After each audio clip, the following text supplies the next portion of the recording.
नमस्कार दोस्तों, स्वागत है आप सभी का पाथफाइंडर पर। दोस्तों, the moment for global south has officially arrived. SCO सम्मेलन जो कि चाइना में चल रहा है, वहां पर हमें बहुत सारी रेयर चीजें देखने को मिल रही हैं। सबसे पहले तो हमने ऑलरेडी देखा कि कैसे पीएम मोदी और प्रेसिडेंट जी जिनपिंग के बीच में मुलाकात हुई, बल्कि दोनों ने हाथ भी मिलाया और ये भी ऐलान कर दिया कि दोनों देशों के बीच में फ्रेंडशिप आगे बढ़नी चाहिए। लेकिन दोस्तों, एक और मोमेंट थी जो कि यहाँ पे बहुत ही हमें देखने को मिली है, एंड ये एक ऐसी मूवमेंट है जो कि ना केवल चाइना को सपोर्ट करती है बल्कि रशिया, इंडिया और चाइना तीनों को ही सपोर्ट करती है। दोस्तों, एससीओ मीटिंग में जो अलग अलग देशों के नेता हैं वो तो शामिल हुए, लेकिन साथ में यूनाइटेड नेशंस के जो चीफ हैं मिस्टर एंटोनियो गुटेरेस, वो भी यहाँ पे शामिल हुए थे। आप यहाँ पे देख सकते हैं खबर दोस्तों कल सामने आई थी।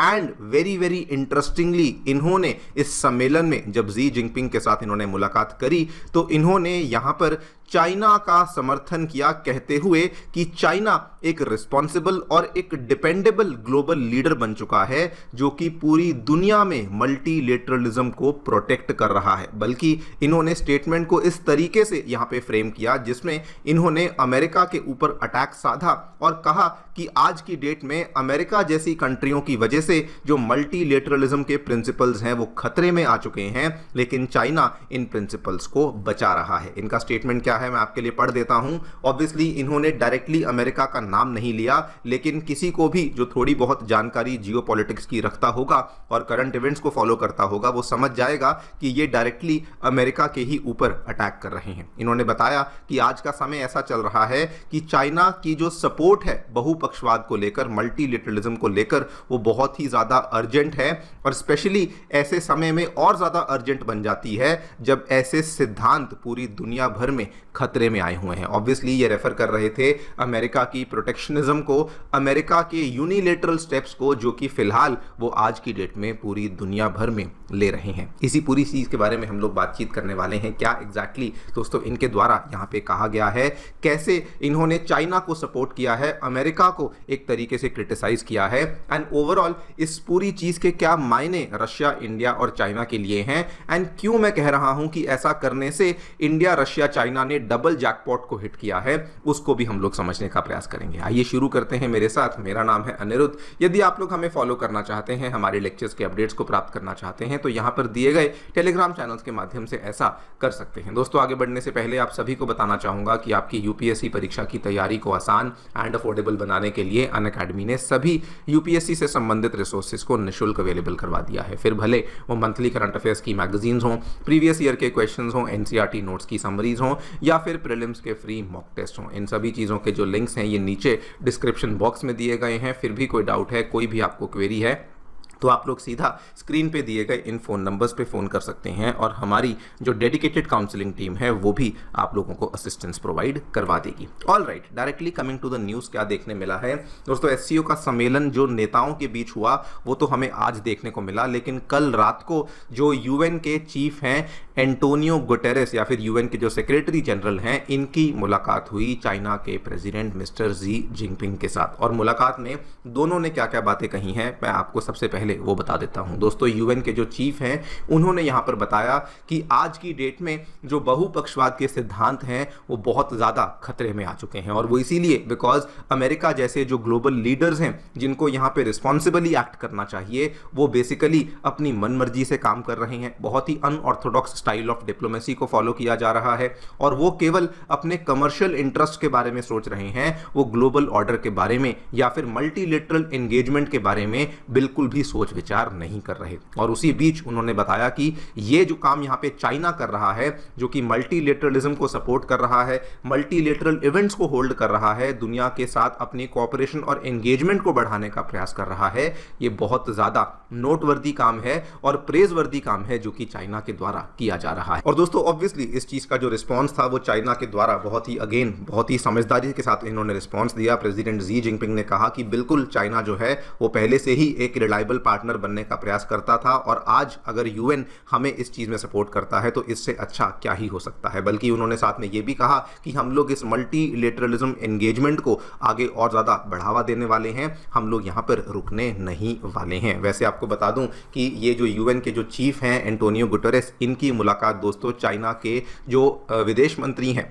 वांग यी, इनके साथ भी इनकी मुलाकात हुई और वहाँ पर भी सेम चीज़ के बारे में इन्होंने बातचीत करी। लेकिन एक और चीज़ जो कि इन्होंने यहाँ पे वांग यी के साथ मुलाकात में बातचीत करी, इन्होंने कहा कि चाइना जो है वो यूएन को प्रोटेक्ट करने के लिए स्टेप्स ले रहा है, लेकिन वहाँ पर ये अगेन रेफरेंस दे रहे थे अमेरिका की तरफ। बिकॉज आप जानते हैं डोनाल्ड ट्रंप पिछली बार जब सत्ता में आए थे तब भी वो यूएन के खिलाफ बोलते थे, और अभी भी वो यूएन को कुछ बहुत ज़्यादा इंपॉर्टेंट नहीं मानते हैं, इंपॉर्टेंस देते नहीं हैं। और इसीलिए दोस्तों इन्होंने जब कहा कि चाइना यूएन को प्रोटेक्ट कर रहा है, यहाँ पर भी इनका इशारा बिल्कुल क्लियर था कि चाइना जो है वो एक ग्लोबल और एक रिलायबल पार्टनर की तरह यहाँ पर काम कर रहा है। ना दोस्तों सवाल ये आता है कि इस पूरी चीज़ के मायने अमेरिका के लिए क्या है। ध्यान से देखिए दोस्तों, एक टाइम था जब अमेरिका को मल्टीलेटरलिज्म के लिए एक बहुत बड़ा और बहुत इंपॉर्टेंट पिलर माना जाता था, लेकिन आज की डेट में अमेरिका जिस तरीके से एक्ट कर रहा है, it is no longer being seen as the leader of the global order. उसकी जो क्रेडिबिलिटी है वो खतरे में आ चुकी है। जिस तरीके से उसने अभी तक वो दोस्तों अपनी करेंसी को वेपनाइज करता था, उसके बाद उसने अपनी इकोनॉमी को वेपनाइज किया, अब दोस्तों जो बची कुची कसर थी उसने अपने व्यापार को भी वेपनाइज करना शुरू कर दिया है। एक तरफा सैंक्शंस लगाता था अमेरिका शुरू से ही, और अब तो उसने इंडिया जैसे रिस्पॉन्सिबल डेमोक्रेटिक कंट्री के ऊपर भी जब सैंक्शंस को लगाया है तो क्लियर कट यहाँ पे समझ आ जाता है कि अमेरिका की जो क्रेडिबिलिटी है वो यहाँ पर बिल्कुल भी बची नहीं है। बल्कि इसके अलावा जो पूरा का पूरा यहाँ पर यूएन के चीफ ने चाइना जाकर के कहा, ये क्लियर कट बताता है कि उनकी नजरों में भी चाइना आज अमेरिका से ज्यादा डिपेंडेबल हो चुका है, ज्यादा रिलायबल हो चुका है, जो कि वैश्विक कॉपरेशन को अपहोल्ड करने में इंपॉर्टेंट रोल प्ले कर रहा है। एंड फाइनली अमेरिका के लिए बहुत बड़ा झटका इसलिए बन जाता है, अभी तक दोस्तों अमेरिका जब भी कोई ग्लोबल मंच होता था वो हमेशा ही चाइना को काउंटर करता था कि चाइना रूल्स बेस्ड ऑर्डर को फॉलो नहीं करता, चाइना रूल्स बेस्ड ऑर्डर को अंडरमाइन करता है वगैरह वगैरह। लेकिन आज दोस्तों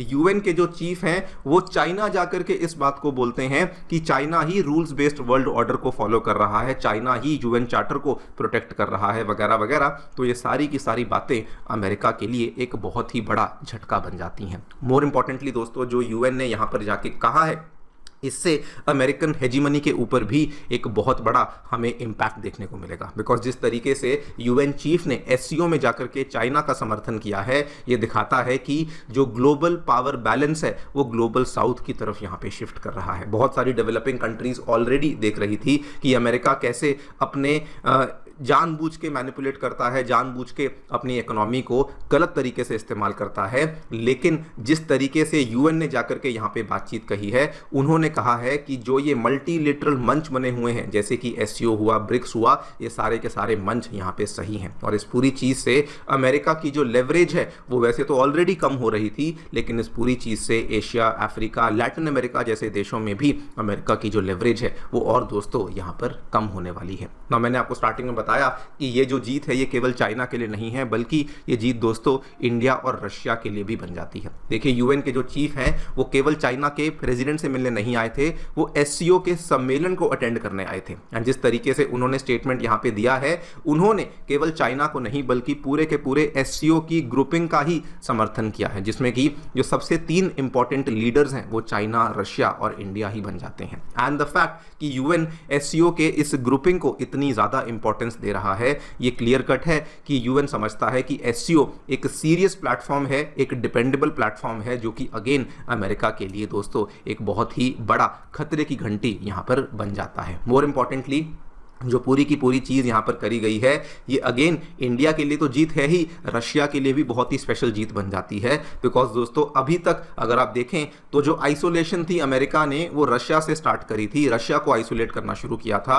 फिर यूरोप ने आइसोलेट करना शुरू किया रशिया को। लेकिन आज जिस तरीके से एंडोर्समेंट मिली है यूएन की तरफ से इन पूरे के पूरे एससीओ ग्रुपिंग को, तो ये रशिया के लिए बहुत बड़ी जीत बन जाती है। बिकॉज इससे जो रशिया की आइसोलेशन है वो भी दोस्तों यहाँ पर खत्म हो सकती है। अभी आप देखिए यूएन में जब भी कोई भी यहाँ पे रेजोल्यूशन पास होता था तो रशिया के खिलाफ ही होता था, लेकिन आज यूएन के जो चीफ खुद हैं वो रशिया के पीछे अपनी आवाज लगा रहे हैं और रशिया को और ज्यादा लेजिटिमेसी प्रोवाइड कर रहे हैं, जो कि overall Russia, India, China in सभी के लिए एक बहुत ही बड़ी जीत बन जाती है। देखते हैं दोस्तों क्या होता है, लेकिन आई बिलीव कि अभी जो हमें जियो पॉलिटिक्स में इतने बड़े बड़े चेंजेस देखने को मिल रहे हैं ये वाकई में एक बहुत बड़ी बात है और हर किसी की किस्मत में नहीं होता कि इतने बड़े चेंजेस को यहाँ पर विटनेस कर सके। आप लोग जो भी सोचते हैं बताएं कमेंट सेक्शन में। फिलहाल के लिए वीडियो में इतना ही।